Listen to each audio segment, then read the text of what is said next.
Today on episode 69, you'll hear from a creative driven by intention and the impact it can have on those around you.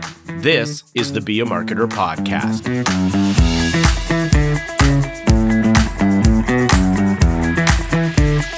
Be a Marketer. My name is Dave Charest, Director of Small Business Success at Constant Contact, and I help small business owners like you make sense of online marketing. And on this podcast, we'll explore what it really takes to market your business, even if marketing's not your thing. No jargon, no hype, just real stories to inspire you and practical advice you can act on. So remember, friend, you can be a marketer. And at Constant Contact, we're here to help. Well, hello, friend, and thanks for joining us for another episode of the Be a Marketer podcast. As always, excited to bring you our guest today. But first, let me say hello to Kelsey Carter. Hello, Kelsey Carter. Hello, Dave. How are you? Yeah, I'm doing fantastic. We always say this, right? We're excited about who our next guest is. And well, it's true. Equally true for this as well, because there's so much great things that have come into this conversation. And I know as I was looking for clips for this, I was like, oh, there's a good one. There's a good one. There's a good one. There's a good one. So I truly am excited to have folks listen to this conversation that we had. Why don't you tell us who that conversation was with? Of course. So today we have the wonderful Maria Miranda. She is the founder and creative director of brand management firm Miranda Creative, which she started in 1988 and is located in Norwich, Connecticut.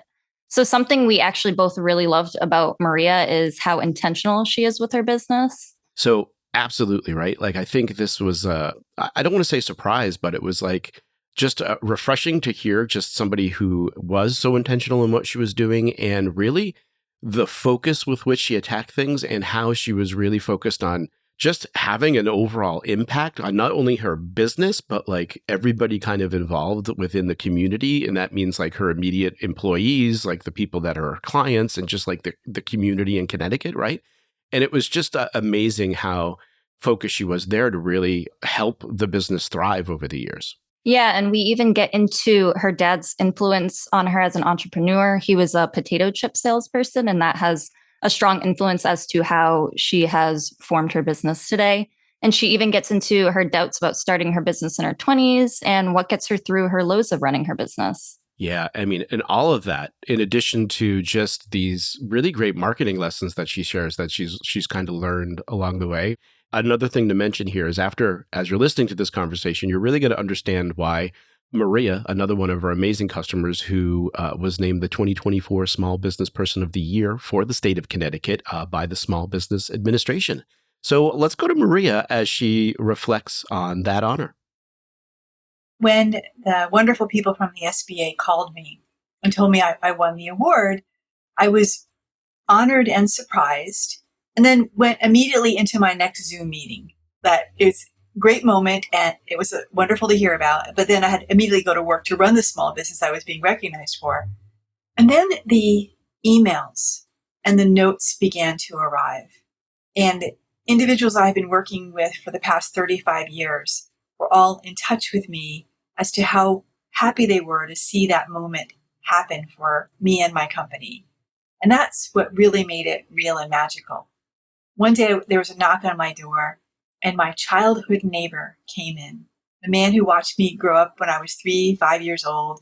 And he was like, "We always knew you were going to be special, and the entire neighborhood is happy for you."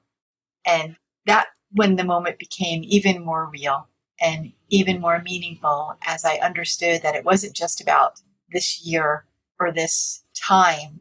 It was about decades of doing this work to impact others. And having that recognized meant everything to me. Wow. Yeah, it's amazing I love that idea that like you don't even get a chance to process it, right? Because you're off to the next thing and you get in there to do that. And then, yeah, I mean, we'll talk about this in a little bit, but just that idea of, this is a thing that I want to get into this a little bit here with you, but like that you created this thing, and that's got to be a feeling, right? To just get that, not that you do it for recognition, but sometimes it is nice to be like, oh yeah, somebody else recognizes, and it gives you a moment to kind of reflect back on that. Well, tell me a little bit about just Miranda Creative as a whole. What is it? What is the work that you do? And tell us about that. So we are a brand management firm, which is a bit different from an advertising agency or a marketing company. it was something that I realized early on was needed. When I learned about my industry and I learned that agencies charge their fees based on a percentage of how much someone was spending, I identified it early on as being a conflict of interest. How could you advise a client to do something in a smarter way, a less costly way, if the direct impact on that was for you to be earning less revenue? And I said, I'm not going to be an agency that works on commissions, but works on commitment. And that the relationship was going to be one of creativity and talent and doing what was the best for the client, not based on how much revenue they were spending. And so that was very early on in the process, way before it became a norm. And how we work is we work in a cohort model. Clients come to us with the need for particular support. It might be a development of a website. It might be about social media. It might be about email messaging, content writing, etc. And we gather the cohort together that they need. They get a percentage of that cohort's time and talent, and we become an outsourced extension of their community. They may have an internal team and we support with them, or we may be the entire outsourced relationship of that particular client. And that's how we work. We are 35 years in existence in this model. We are 30 team members all throughout the US that do this work. I'm really proud of the relationships and the reputation our organization has. So talk to me about then what inspired you to start the business. And maybe if you can even, 35 years, amazing. Obviously, tons of clients that you've worked with through that time. So talk to me through what was the inspiration to start the business, and what do you remember about getting your first client? Oh gosh, it's I'd have to say that the inspiration to start the business, and this was 1988. I was out interviewing with larger agencies to look for a position. I was then graphic design was my formal degree in college, and I realized that if I wanted to work for someone that I respected and that they respected me, I needed to work for myself. That I could tell. Again, this is 1988, time of big shoulder pads and Reaganomics and all of those things. And I could tell they really were not invested in me as a young person, and were not invested in a relationship with me or with their clients. It was about the churn. It was about the power. And I saw a whole community of individuals, small businesses especially, who were not getting support from those type of environments. And I said to my parents, I would like to take over the third bedroom in the apartment that I'm renting from you and turn it into my home office and work for myself. How do you feel about that? And they were 100% supportive that I chose to do that. And honestly, I look back in time and I was their youngest child. I just graduated from college. They're probably saying, it's over. I don't need to worry about her anymore. She's going to get a job and go into her career. And I go to them and I say, I'm 23 years old. I think I can run the world. I want to start my own company instead. I can only imagine, how they really, really felt about it. But what they said to me is that we fully support you and think you should do it. Well, tell me a little bit about that then. What do you think that role is that, your parents kind of play in giving you the confidence to go and start your own thing? So for me in particular, my father was a potato chip salesperson. And for him, 35 years to 40 years, he sold potato chips from Frito-Lay. And at night, he would have me go into his truck and I would help him package the leftover potato chips. And he would tell me lessons about marketing from the road, about what he sold that day and how things went and how customer relationships really mattered. And so I went to marketing school for my entire childhood, every single night. I actually do a lecture about this for my father. It's called All That in a Bag of Chips. And it's all about that story. So I was prepared to think like an entrepreneur, to think like a person in sales at a very young age, when a lot of individuals to this day are not prepared to be able to have conversations about selling or understand how to apply that language, even in emails, to actually selling for a point of conversion and doing so in a way that is about answering a need versus being concerned about what you're trying to sell. Yeah. And my father taught me that. So I had confidence in being able to say to clients, I can help you answer a need. And this is what I do. If you feel the same way about your need and my abilities, then we should be able to move forward together. And at 23, I was trained to have that discussion. So was this something that you always thought you would do then? Was a business always in the cards? No. My yearbook statement was that I was going to develop a new form of art.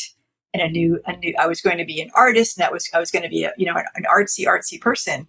And I never truly envisioned that I would be running a firm of 30 employees and helping clients, active clients, about 150 every single day in that way. That wasn't what I thought I would be doing. But in many ways, I actually did discover a new form of art and develop a new way of communicating. Because 1988, I had a drive to send a fax, right? Right? And I watched my company evolve and my team evolve for the past 35 years to being absolutely in the moment for whatever the advancements may be, which is why we really enjoy the constant evolution of what Constant Contact offers, because you keep pace with us. Well, I'm wondering then in this, obviously you had the confidence and you decided to do this thing, but did you ever have any doubts in the process of getting started here? Tell me about that. Yes. Yeah. Oh, yes. As you can imagine, if you do work for 150 clients and early on you're in your 20s, all along the way, you're going to meet someone who identifies your talents and looks at you and says, don't you want to come inside? Don't you want to come work for me?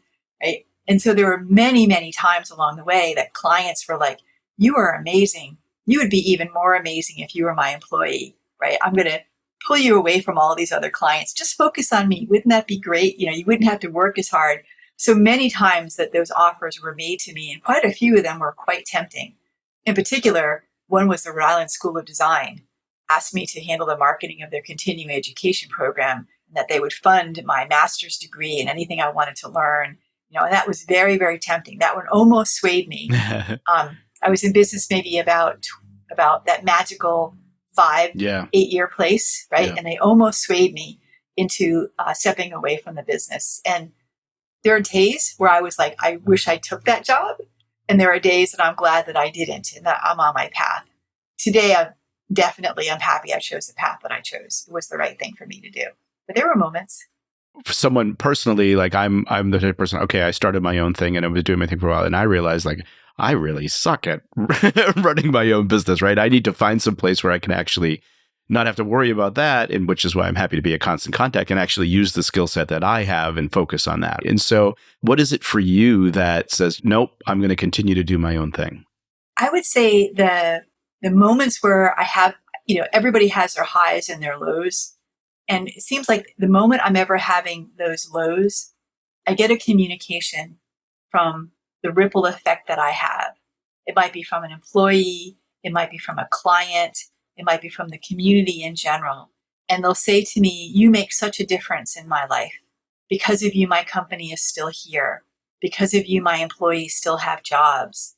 I get Mother's Day cards from some of my employees over the years who write to me saying they still apply lessons to what they learn from me every day and where they are in their careers. And the universe will deliver those messages to me at a time where I might be having a doubt about how I've spent my life or what I've done. And it reminds me that I absolutely am doing the right thing. So that's there isn't any one thing. It's a renewal and a reminder on a regular basis that will keep an entrepreneur in that space. And it will evolve, because there'll be times where I'll be like really glad I have my independence, or there'll be times that I'm really glad I have a larger team around me and I can be a little bit more vulnerable. I might need to take some time off or something. So it will evolve depending upon the circumstances as to what my why is. Currently, my why is making sure that the legacy of this firm will move forward in the next decade.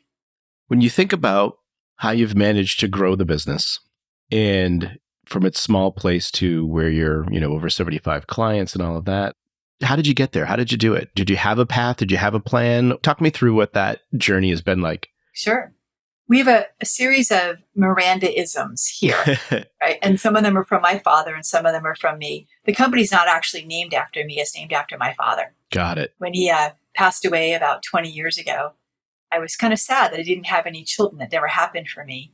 And I realized I actually do have a child.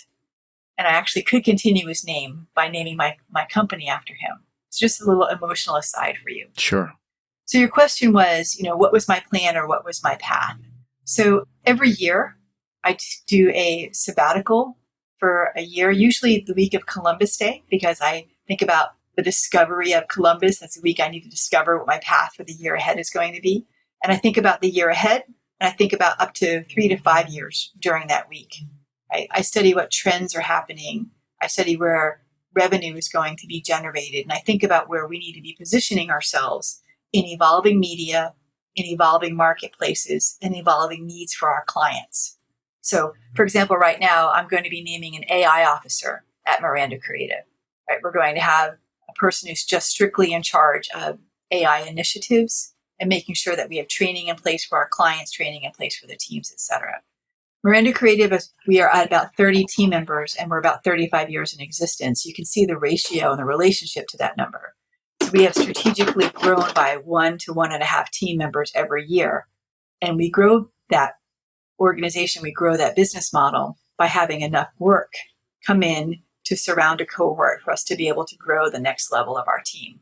So we don't take rapid risks. We take very strategic choices in our client relationships, and we don't over niche. Many people talk about the power of the niche, right? To specialize in this or specialize in that. You know, when the pandemic arrived, many niche agencies were gone and never came back. Those in hotel and hospitality, those in restaurants, et cetera, et cetera. So we have a series of service lines, and we make sure that we never have too large a client as a percentage at any one particular time, or not to be over niche. So if there was a rapid shift in the market circumstances, supply chain issue, whatever it may be, we have the ability to absorb that situation and keep the business model healthy. Got it. So did you have any struggle with coming from a place of being I would say a creative mind in many instances? And there's often this confrontation between the business side, right, and the creative side. And so how do you navigate that? And are there places where you find that, oh, I have a weakness here? Or talk me through that a little bit. Sure.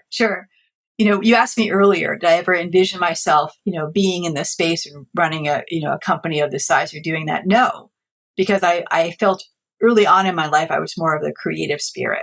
Right? Those of you who can't see me in this podcast, I've got curly hair and I have enormous glasses, and I wear bright orange clothing, and so I didn't see myself as being relevant to suits kind of thing.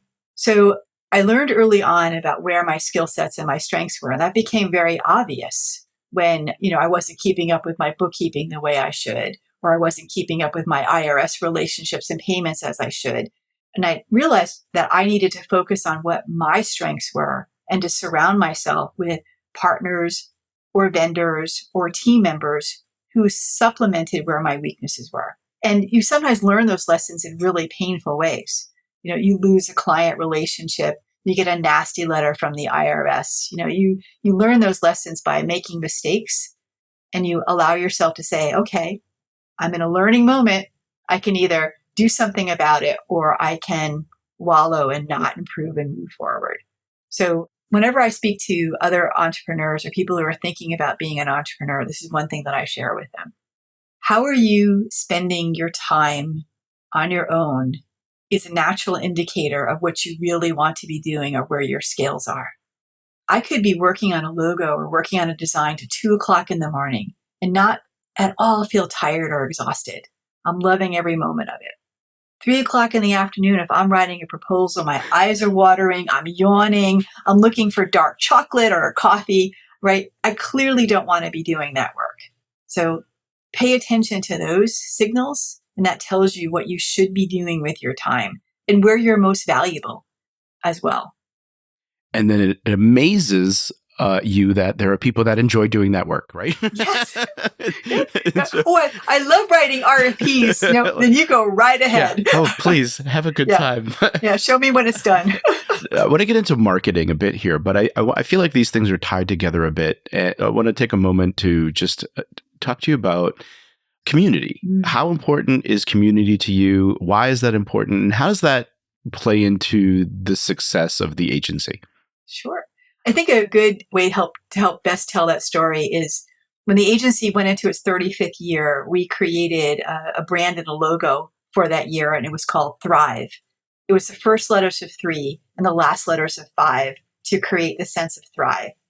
And what we determined and dedicated for the year is that We wanted to thrive as individuals, express to each other what we needed as an individual. How do we want to work every day? What's the kind of work that we wanted to do to make us as individuals as strong as possible to the next level of community, which is the community of Miranda Creative. If everybody in our community is thriving and feeling their best self and doing their best work, then we as an organization would be very, very strong, and we would have enough energy to move out to the next level of community, which is our client community, giving them their best work, thinking about the best ideas possible for them. And then the following outer community is the greater community. So it might be the employees of our clients. It might be the community where we live and where we work, that we should be sharing our talents to that space to be able to help impact from the outward all the way in. The more we give, the more we gain as an organization. But you can't give of yourself unless you have taken the moment to make sure that you're doing what you can to thrive as an individual. So that's how we relate community at Miranda Creative. Wow. I love I want to call it the holistic kind of view of running that. And I commend you for building that environment, because I think it's an important thing that I think we've seen, particularly at a time where, again, you're saying that that wasn't really the thing that most businesses were thinking about, right? So no, right. I would say I'm happy to have created a space where my amazing assistant, Marjorie, is my age when I started the company. And I look at her every day and I think what should have been done for me, or what should have been available for me when I was her age, and what can I do to create a better environment for her. When you think about, and I want you to think specifically about Miranda Creative at this particular point, but when you're thinking about the strategies that have been effective for you to just build and maintain those relationships that with your clients that your dad would talk about, like what have you found to be most successful there? So a few things. I just said this phrase the other day at a photo shoot. Little effort, little impact. Big effort, big impact. So on a consistent basis, there's always going to be the easier way out to get an assignment done. And inevitably, the impact of that easier way is lesser than what it would be if you put a meaningful impact or meaningful effort into what you're doing. So in this case, we're doing a bubble wrap campaign where we're wrapping children in bubble wrap to talk about how parents would want to do everything they could to protect their child.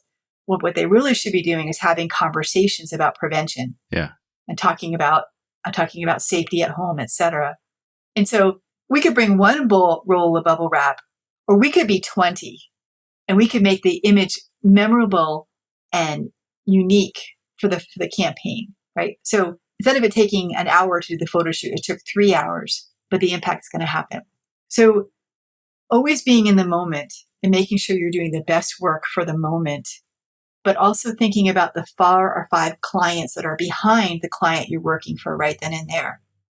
The perspective of 35 years has taught me that associate director of marketing will go on to be the director of marketing, will go on to be the senior VP of marketing, and will go on to be the chief marketing officer. And they will remember how you were when you first met them, and they will bring you along with them, and they will bring you to other client relationships. So if you're in the moment and doing the best work you can now, you're also doing the best work for 4 years from now. So thinking about, to summarize it for you, thinking about the impact that you want to have and the effort you're willing to do for it, and understanding that the influence you're having at this moment will have a ripple effect for many, many clients in many, many years ahead. Those 2 things will guide you to success every single time. How do you work through the balance of marketing for your own agency versus, what you're doing for clients? Sure. We did struggle for a while. I probably didn't have the right website for about 2 years because I was so busy doing the work of others that I could never justify stepping back and doing the work for ourselves. And finally, we had to realize that we had to dedicate a percentage of our labor and a fixed cohort of our own to do that work. So for everybody listening here who does marketing and isn't on top of their own aspects of it, I say to you, you cannot talk about the work unless you're setting a good example. And it's absolutely necessary to set a good example within your own work. So what we look to do is we look to convey our work and our story through the good works of the clients that we do.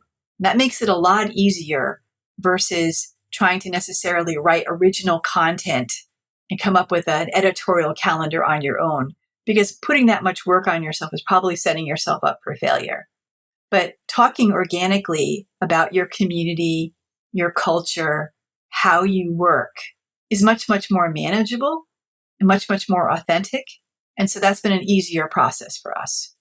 Also, we paid attention to how decisions about who to choose as an employer or a vendor partner were changing. And it wasn't so much those broad shoulder pads and the bigger the agency, the bigger the clients. It really wasn't so much about that. It was about the good work done by good people. And that's what we focus on sharing. And that's our everyday. So it became much, much more manageable. Who's involved with helping you market the business now? And what does that process kind of look like for you? Sure. I'm often asked, who is your director of business development? Of course, as the agency principal, part of that falls on my shoulders. But our entire community here are business development individuals.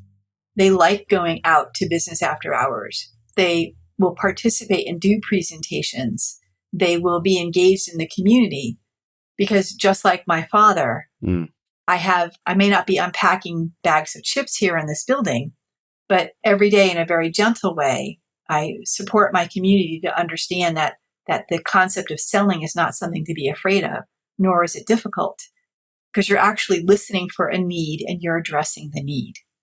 Right? So 100% of our community is involved in that. And as a result, we probably have between 7 to 12 inquiries a week that turn to us looking for relationships to begin partnering with us. And it's a joy, but it's also sometimes difficult to make choices about who we can actually have room at the table, because we don't want to overpromise and underdeliver. So we have to be cautious about our growth plans. Beyond that, the process is really truly organic. We currently don't do AdWords, but I will tell you that we do an email communication out every single month, because if we're doing presentations, the 158 people who came to hear us speak about this, those email addresses move into our constant contact profile and we send out our mail. Yeah. So tell me about that process then. So what are you communicating in those emails that you are sending, and what is your approach there? So our approach is to be aware and timely in content that we're sharing that we believe the market wants to be aware of, and doing it in the form of our work. So we listen to the questions that we're being asked by our current clients. We listen to the questions we're being asked when we're doing presentations, and we make note of that and we bring that out as information we will share in our email communications. So for example, there's a lot of questions right now about user-generated content and how to do that well. We move from influencers to creators to user-generated content partners, which is a brilliant space. And we do a great deal of work in that space. And so we're able to talk and share examples about that. We talk about our culture, and we talk about good work that we've done, because ultimately you want someone who's reading that communication to see an environment that will be the right place for them to turn to if they have a need now or they have a need in the future. I feel that if the content that you're sharing is about what you want to share versus what the market want to hear or be interested in, you are definitely not a great agency, because you don't really know how to market.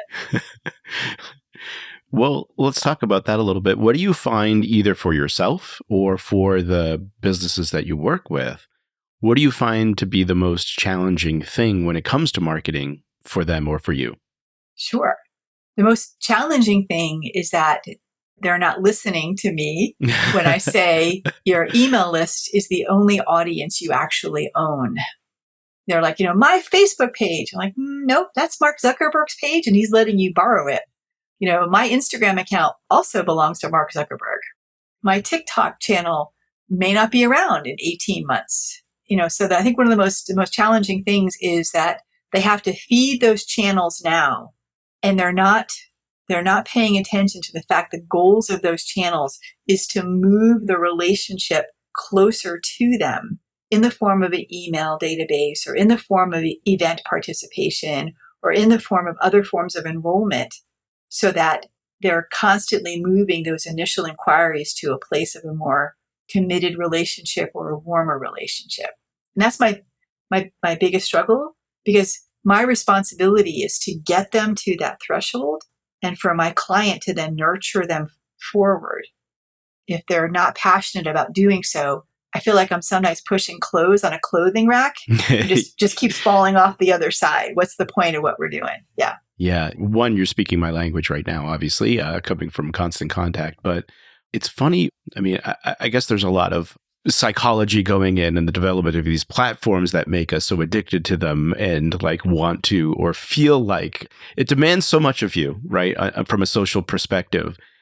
Yet, realistically, gives you very little in return, but somehow makes it feel like you're doing something, right? So it's this very strange dynamic that comes into play. And maybe because there's not that instant gratification, maybe with email. I'm always trying to figure this out myself, right? But once you start building that list and start doing those things, like you start to see the benefits of that, which are far outweigh what you actually see from doing all of that time and energy on social, right? It's such a strange thing. Yes. I'd have to say to you what the strangest thing for me is this. We moved from an environment and a culture where we paid some of the most brilliant minds to distill and deliver us information, to the point that we have an even larger number of people delivering us information, and we do no forms of compensation for them. And there are others who are generating revenue on all of that hard work. Yet people are still doing it. Yeah. They're spending their lives to show us how to strip an antique furniture to refinish it, and spending hours doing that in front of us, getting no compensation for it. And that's the new relationship that we're in, where individuals are doing all the work to deliver us information, not being paid for it, but the channels that they are on are making money on them. Yeah. At some point, people will wake up to what they're doing. Yeah. Or at least making sure that, to your point, you're moving those people that are consuming that stuff that you're making so that you have control of that, right? So you can reach. And so my question to you would be then, obviously knowing this and being in the marketing space, like, I guess what brought you to Constant Contact to begin with? In the early days, again, for 35 years, I was probably working with it before some of the people on the podcast were even born. What brought me to it is the simplicity of use and being able to put materials together fairly easily that didn't require necessarily HTML programming to be able to put together a form of communication. And then it was also possible for me to be on the backside of it, doing the work, and for the clients to have access to it as well. So, it may be very commonplace now, but in the early aspects of this industry, what a designer worked on and what the client received were often two different spaces. And you couldn't collaborate or share in any way. But Constant Contact made it possible for the client to edit the copy that I had put in the same file. And all of those are just wonderful things for being able to get information over the threshold faster. What are some of the results that you've seen from using Constant Contact? So without a doubt, the best conversion tool for my clients over and over and over again is email. When it comes to actual conversions of ticket sales, of claiming coupons, of clicking to a website and making a purchase, of plotting to be able to come and actually make a commitment to be at that retail environment. They may indicate they're interested in the event on social media, or they may like the post, et cetera, but I don't feel that they've actually moved into the relationship quite often until I've sent them an email. Over and over again, if a client is having a difficult time, like right now, many of my garden center clients are struggling tremendously here in New England because we had temperatures in the 40s up until 2 weeks ago. So there was a very delayed gardening season through here. And so they're struggling. Sure enough, one of my first goals is guiding them into doing more emails during the course of the week to actually result in sales. That spending more money on social media is giving us more impressions, but email out to an already existing audience is moving the needle. So talk to me about, we talked about this idea, of course, getting people over this threshold of understanding that social isn't the thing. You've got to move them to this list that you own. You have the direct contact. Once you get people there and they're okay, I'm in, what are some of the first things that you, like, let's say, first three things that you need to do with that client to get them a solid foundation? What does that look like? So if they already have an established constant contact account, the first thing we encourage them to do if they're new to us or they want to improve their relationships is we say, let's do an audit of what's currently known about your information. When are you seeing your best open rates? What are you seeing for your most click-throughs? Oh, you don't have UTM codes on things to see what's being clicked on? Let's get our best practices in place so we can have an understanding of what's working and what's not working. Because what's the point of not looking at that data and just taking educated guesses? And if the data is not there for what I need to see, then I will start by building resources in my early communications that are a series of tests. So I might do an education video and a culture video, a featured item. I might do a series of tools in my early communications to see what's actually gaining the attention of the market that they're trying to reach. And then I take a look at their databases. And so many of my early clients have just this massive, total, big database where they're speaking the same way to a client who makes a once a year purchase. They're speaking the same way to that person who buys an apple pie once a year as they are to a person who's grocery shopping every single week. And that makes no sense whatsoever. And so we start looking at list differentiation and organizing them in that way. So first is audit what's currently happening. Second, if I don't have resources to get an audit, to organize some early emails. And then I start looking at their lists and what they have for current lists. And then I begin looking at what is their most effective market for conversions. What do we know about them? And do we have enough of those on the email list? And how can we grow them? Well, talk to me about some of the things that you would do or implement with clients and just in terms of growing that list. Sure. And what have you found? Actually, what have you found that I often found list growth is one of the things that isn't necessarily to the forefront of people's minds and can be a real, obviously a real great driver to be able to contact somebody again. Because once they come to your website, once they come to your store, then they leave, they're gone. Right. I guess, what do you see? What do you do? And how do you get people, and how do you convince them to make that a priority? So the first thing I tell clients is that a valuable list is often a slow growth. That my father would tell me, it's one of my stories for him, is that a lead that is bought, a lead that is easy to get as a result of having been bought, is a lead that actually doesn't often have value because they're there just for that purchase or just for that buy, right? So a lead that gets 15% off if you give them the email address and then 30 seconds later they unsubscribe from the list, right? They're not really interested in having a relationship with you. They really want that coupon offer. So things that I encourage clients to look at is to make sure that they make it as easy as possible to subscribe for those populations that want to get more information from them. And quite often, the email subscription is the last thing at the bottom of the website, not readily to be found. It isn't pinned on their social media page. There's no information about that you can sign up for email information. So let's first look at making it possible to communicate and to bond with you for that audience that wants to. For the audience that is not sure whether they want more clutter in their email box and are resistant possibly to do so, share with them knowledge as a result of their ability and their willingness to give you their email.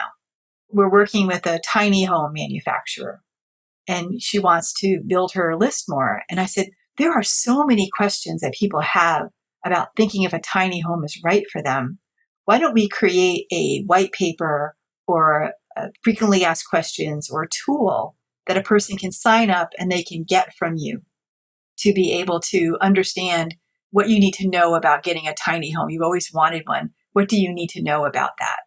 And those individuals are, if they're at the point where they have those questions, they're probably a fairly qualified lead.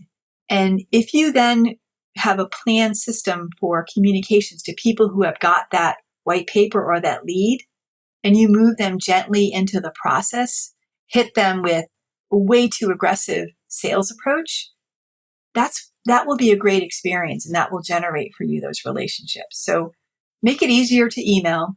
Don't try to buy emails, and offer a value for an individual, a authentic value for an individual who is providing that email address, a white paper, sometimes access to information they wouldn't get any other way. It's great. Those are my best practice encouragements to my clients. What would it be like trying to run your business and working with your clients without constant contact? A lot harder. A lot harder. If you can imagine, nothing exists in a vacuum, and they might turn to a different tool.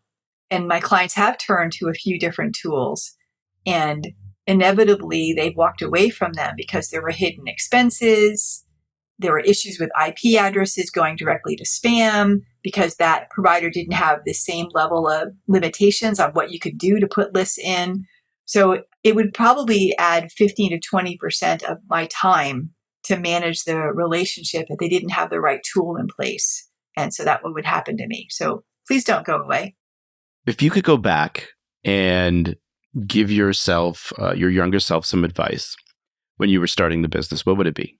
I think the first thing that I would say is that if you think you're done with school, I'm sorry to tell you you're not, that you're going to spend the rest of your life in continuing education because the industry is going to be constantly evolving, and that you need to dedicate probably, at least 1 to 2 days every single month to your continued growth and development. That would be the first thing. The second thing I would tell myself is that you're worth more and you should charge what you're worth. Would be the second thing I would tell my younger self. Just because you're 23 and you're from a fairly impoverished community here in Eastern Connecticut, it doesn't mean that you don't have the same skill sets or value as someone coming out of Hartford or the Gold Coast of Connecticut. That would be the second thing that I would say. And the third thing I would tell myself is take care of your health. You're going to have many clients, many friends, but you're only going to have one body, and that you better take care of that because your creative mind and your brilliance is surrounded by this particular body, and you should take care of it right from the very beginning. Best piece of branding advice for small business owners listening? I'm thinking for a moment because there's so many.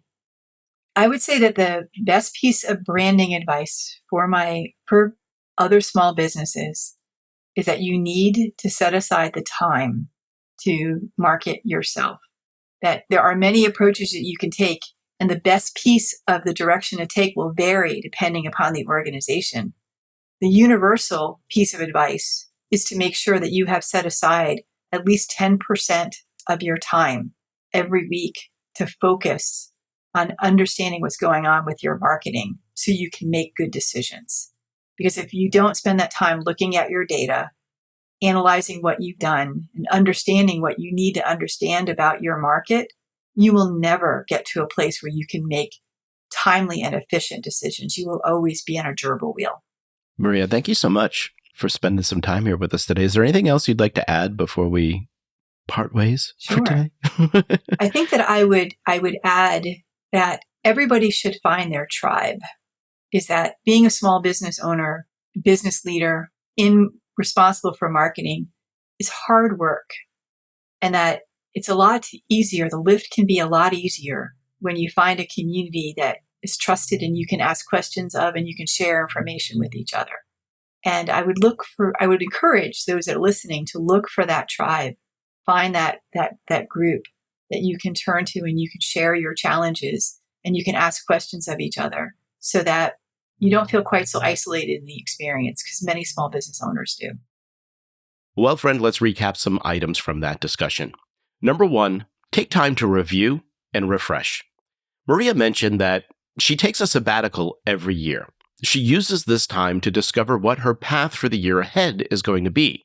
She studies the trends that are happening, studies where her revenue is going to be generated, and thinks about where she needs to be positioning Miranda Creative. This time really allows her to account for evolving media, evolving marketplaces, and the evolving needs of her clients. So my question to you is, Are you making time to do the same? So many of these Be a Marketer conversations have touched on the importance of reviewing what's happening with your business regularly so you can make adjustments to continue thriving. So please make sure you're prioritizing this time to review and refresh.